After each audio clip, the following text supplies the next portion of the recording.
You're listening to the La Jolla Cosmetic Podcast.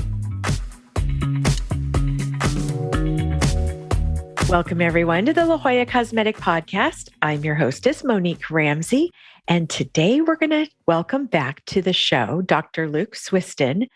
And if you listened to our last podcast, you heard him talk about getting ready for his laser procedure, his laser date with his wife. So welcome back, Dr. Swistun. Thank you very much. Thanks for having me. So to catch the audience up, in case you missed our part one, I just want to hear about how things turned out. Dr. Swistun had a combination of the BBL and the HALO laser treatment with Julia Jowett, our PA in the medical spa. And BBL stands for broadband light, and the HALO is a fractional laser that's made by Cyton, and it's great for sunspots, texture, hyperpigmentation, wrinkles, and even some scars. So this was your first laser treatment ever. And when we talked to you on the day of your treatment, you said you thought it would either be a relaxing experience or that it might feel like pins and needles or burning. So which of your predictions was right? I think it was a little bit of everything. In this case, I think it was both, just because the relaxing part of it was the fact that I could let somebody else take the helm on a patient care and become the patient. So that was the fun part. The experience itself was very tolerable. I think we'll talk about the different modes of anesthesia that we use for this. I think the nitrous oxide is very effective, and I'll comment on that a little bit later. But overall, yes, it was pins and needles, but it was very tolerable pins and needles. And that modality lets you distance yourself as far away from the procedure as you want. So that's a very, very effective way of doing it. And what do you mean by that? The nitrous oxide basically is probably the most effective part of the anesthesia that we used. I know we used a couple different things like numbing cream. One other option that I didn't use was, a little bit of a sedation medication. And then the nitrous oxide, which is basically gas, it's essentially laughing gas, which we breathe in order to stun the pain receptors a little bit. And I think the value of that modality is that the patient controls how much they inhale and therefore how much of an anesthesia they get. And they still remain conscious throughout the procedure, but they can really control how much gas they inhale and therefore the effect. And it's just an interesting experience. I've never actually had this before. And knowing what I know about physiology and learning in medical school about different things, I can sort of picture that it affects specifically very specific receptors, but not others. So that, again, you can remain conscious and make conscious decisions during this process. But at the same time, you're very removed from the experience. So it's a little bit of a surreal feeling. But, again, not scary, very relaxed and stuff. And I felt like I was in control the whole time. And it was kind of up to me to titrate that gas. So you had the topical numbing cream put on about an hour before? I think it was about an hour before, yes. So that helps numb the skin. Correct. And you had that on your face. Now, did you have, I think somebody told me you ended up having laser on your arms too, or your hands? No, it was a neck as well. Oh, your neck. Okay. So does the numbing cream go on your neck as well? Yes, it did go on my neck. And that was actually the least painful part. I saw in the video you got some in your mouth, and I've done that before. And it's the weirdest yucky feeling to have that, like on your tongue, that weird the numbing cream. Yeah. So then during the treatment between those two things, and the reason you chose not to have any kind of sedation is you wanted to drive yourself home. Is that correct? Correct. Yeah. So I think that's a really nice thing for people to know, because not everybody can get a ride home from a treatment like this. And, you don't necessarily need one if you aren't taking any narcotics. So tell us about what it felt like afterward and then later in the day, because you were talking about going out to dinner that night. You had some friends coming into town. So tell me about that experience right after the procedure. It was just like Julia basically predicted. It felt like a sunburn essentially for a couple of hours, maybe. And then it just calmed down and it wasn't painful at all. But I think the only residual effect after that is the swelling. And it's most pronounced around my eyes, at least in my case. I had pretty aggressive treatment to the upper and the lower eyelids. That is very thin skin that does swell significantly once you have a treatment like this. So as long as I wore sunglasses, I was actually perfectly okay. We had some guests visiting from out of town, which we warned them about that this was going to happen. And when they saw me, they're like, okay, yeah, you're swollen, but it's fine. We went to one restaurant after another over the weekend to take them out. And really the only thing I changed about the experience is I wore sunglasses the entire time. So it gave me an excuse to wear sunglasses at night, fulfill that dream. But it was perfectly effective. I don't think anybody noticed. I just maybe looked a little bit sunburned on the face, which is very common in San Diego anyway. And as long as you hide your eyes, nobody can really tell. Now, we learned a couple things from Julia when we talked to her about your treatment. She said you were a very good patient. So kudos. Okay. Thank you. Now, she mentioned that you had the corneal shields to protect your eyes. Tell us about what that felt like. Perfectly normal. I'm sort of familiar with the experience, not on myself, but I use corneal shields when I do surgery on patients to protect their eyes. So it was interesting to experience that awake. But between the numbing medication that she put on my eyes and the lubrication medication, the corneal shields were literally not a big deal. Just kind of lifted up my eyelid and they slipped right in there. And then at the end of the procedure, she took them out and there was nothing. Oh, that's good. And then she was talking about a cold air blower kind of that during the treatment. Is that something that she used or is that something you directed yourself? I think she used it because I think the only thing I had in my hand was the nitrous oxide inhaling device. Mm-hmm. So afterwards, to relieve a little bit of that sunburn effect, I did have the cold air blower, but that was after she was done with the procedure. During the procedure, it wasn't me. If somebody else was holding it, that's possible. I don't know. Now, your wife also had laser treatment at the same time, well, right after you. And Julia said she was a hoot. She really enjoyed having her there. And what was it like doing this together? Yeah, well, she's way funnier than I am. That's true.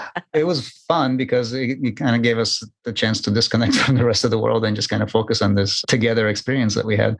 Her treatment was a little bit less aggressive because, one thing that Julia identified is melasma on her, which is something that you really should pre-treat with medication, with hydroquinone for a couple of weeks prior to the laser treatment. So that's not something that we identified before.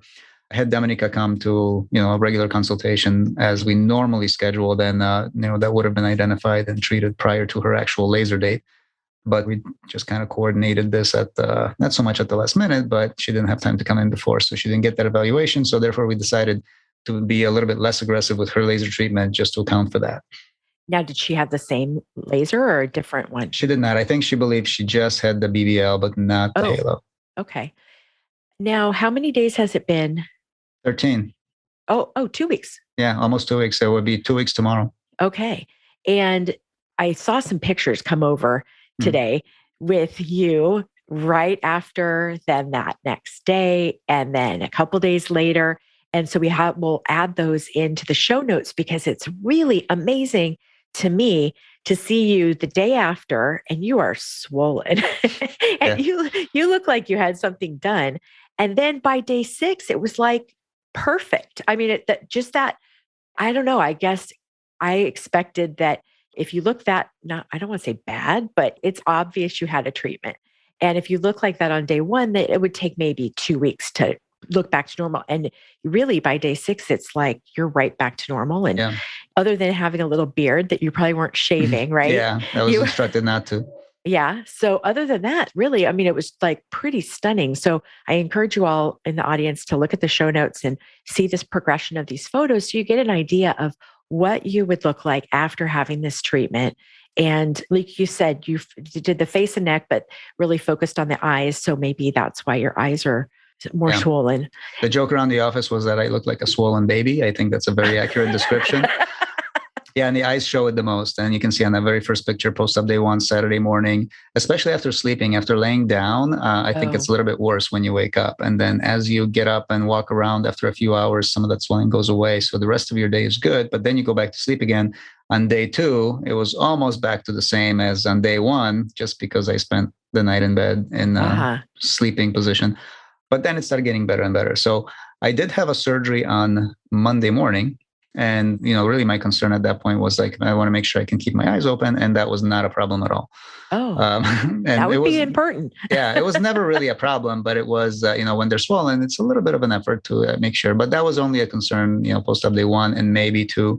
By Sunday night, everything was fine. And then certainly Monday morning, not an issue at all. I still looked swollen. There was some pigment coming off. There's like this coffee grounds that I believe that Julia refers to. But basically, some of that pigment is now flaking off, and it's important not to rub it off. Just let it come off by itself, not to create any additional scarring. So that was happening. But other than that, everything was sort of back to normal. Now, what were your post-op instructions? So, what did she have you do to take care of your skin in that first week? So moisturize, which I was diligent for a couple of days. And once things were back to normal, I kind of forgot. And then avoid the sun. If you do go out in the sun, then put on sunblock. And that's included in our package, which is very convenient. I really try to avoid the sun for the first 2 days anyway. And that's about it. And I think really the risk for the sun is because your skin has been ablated or taken off and it's more sensitive. And we don't want you to get any extra pigmentation, any brown, because any amount of sun is going to kind of... Essentially, the pigment, which is normally protective, has sort of been removed from the surface. So now it's the UV exposure is a little bit more dangerous, I guess, for lack of a better word. So obviously you want to avoid that until you regrow that outer layer of skin to protect yourself from the sun again. Now, can you see any difference yet? Yeah, for sure there's a difference. And I think the easiest way to see it is if you just walk into the room. I still have a couple of spots here and there, but they're significantly much more faded than they used to be. They're not as pronounced. I have vitiligo, as you noted.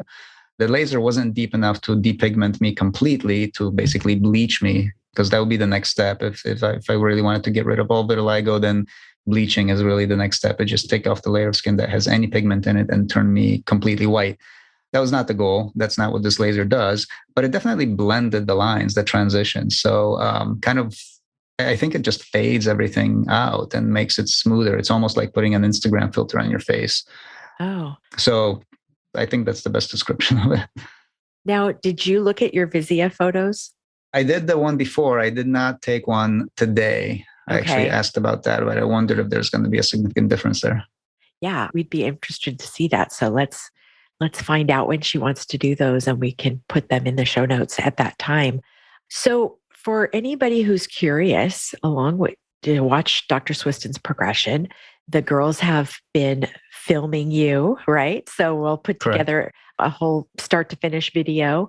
And then, like I said in the show notes, there's before and after pictures of Dr. Swistun, but there's also then links to before and after pictures of HALO on our website. And then, so you were back to work on Monday doing surgery. And I figure if you can go back to work right away, then all of us can. You're doing a much more important job doing surgery on people. So that's good to know that really do it on a Friday and by Monday, you're in good shape. Yeah. Functionality was never really an issue. I think the appearance was a little bit of an issue. So on Monday, during the clinic hours, I did tell my patient, hey, I feel like I owe you an explanation, because I didn't wear my sunglasses to clinic. That would be rude. But I did say, like, my eyes are swollen because I just had treatment. And half of the patients like, oh yeah, we saw it on Instagram, Oh, good, good. But by Wednesday, it was not even a conversation point anymore. Now, what would you tell a patient who's considering doing laser resurfacing now that you've done it yourself? I think it's worth it if they're the right candidate. Obviously, I would go for an evaluation with Julia and ask what she thinks is the best treatment. It has its limitations, but definitely, for someone who kind of has the skin that I do, I'm not really in need of any major surgery yet. I'm not really qualified for a facelift. I could probably use an upper blepharoplasty, but I think it's a little early. But, there's these fine wrinkles that sort of creep in around your eyes. There's these pigment changes because we live in San Diego, so sun is unavoidable, and that causes that in the long term. So basically just smoothing that out, resurfacing the skin is a great way to jump back about 10 years or so. Again, this is my first, and we just jumped right into it. And again, the patient is very much in control of how much anesthesia they get. And I think that's the biggest take-home point is I think that's what made it the easiest.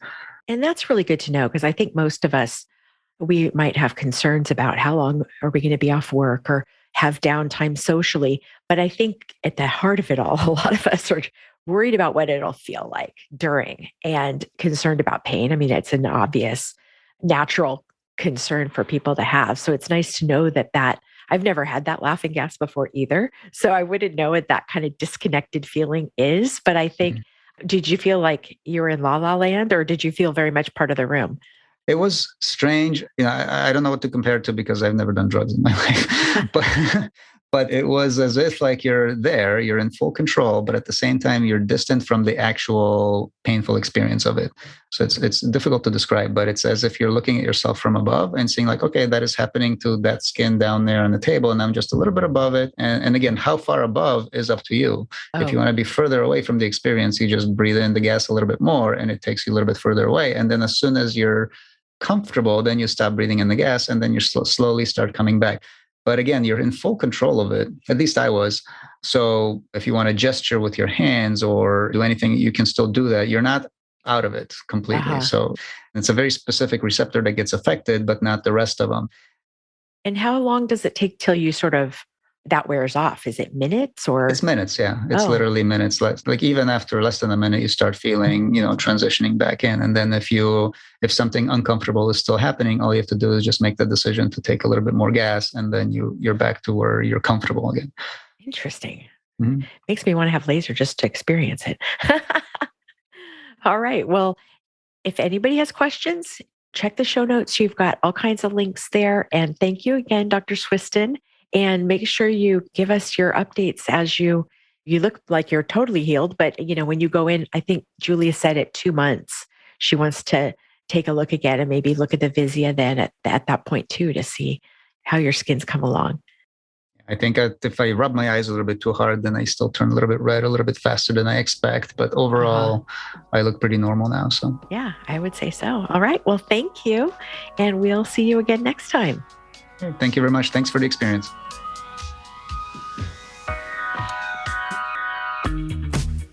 Take a screenshot of this podcast episode with your phone and show it at your consultation or appointment, or mention the promo code podcast to receive $25 off any service or product of $50 or more at La Jolla Cosmetic. La Jolla Cosmetic is located just off the I-5 San Diego Freeway in the Zymed building on the Scripps Memorial Hospital campus. To learn more, go to ljcsc.com or follow the team on Instagram at ljcsc. The La Jolla Cosmetic Podcast is a production of The Axis, TheAxis.io.